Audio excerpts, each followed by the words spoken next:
Bismillahirrahmanirrahim. Assalamu alaikum. The Hope School and College Mirpukhas project of Sindh Education Foundation Government of. This is Abdul Jalil, chemistry teacher, class 10. Today I today I have prepared the lecture of chapter 1, chemical equilibrium, topic law of mass action and its derivation for expression of equilibrium constant. Now, what is law of mass action? The law of mass action is the rate at which substance reacts is directly proportional to its active mass, and the rate of a reaction is directly proportional to the product of active mass of the reacting substance. Let's suppose this is a reaction and this is the reactant, this is the product. It means from this statement, the rate at which substance reacts is directly proportional to a active mass. Means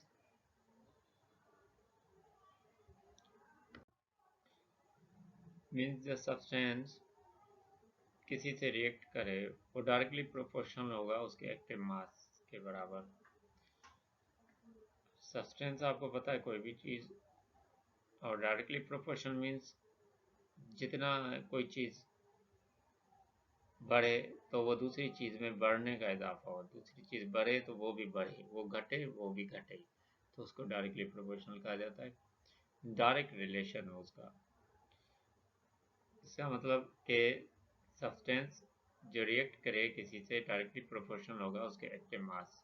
दूसरा, and the rate of reaction directly proportional to the product, और जो rate है वो directly proportional होगा उसके product के of active mass. तो इसी वजह से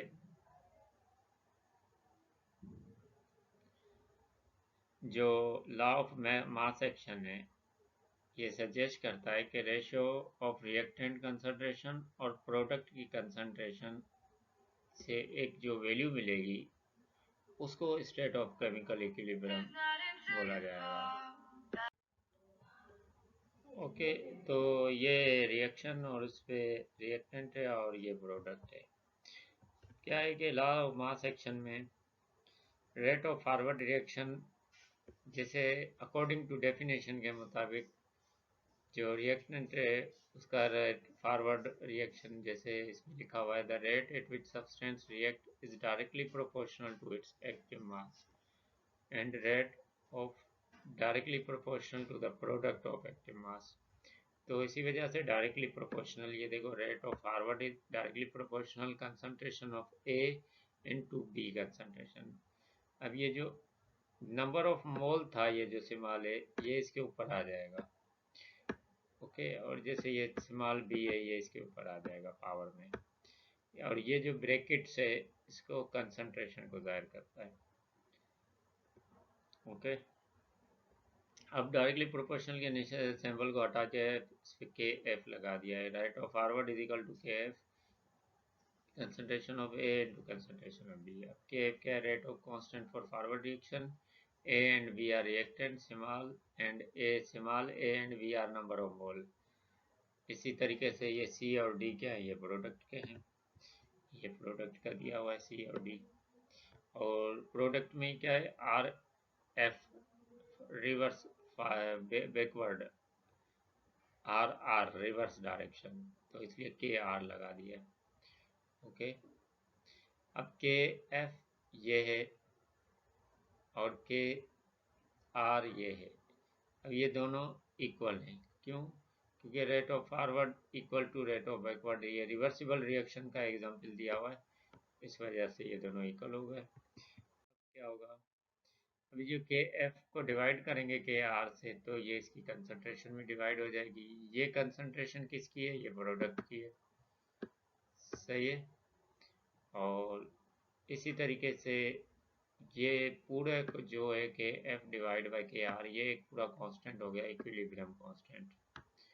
अब ये प्रूफ भी हो गया कि के सी इज कॉल्ड इक्विलिब्रियम कांस्टेंट। ये इसका प्रूफ भी हो गया कि forward divide by reverse means product divide by reactant.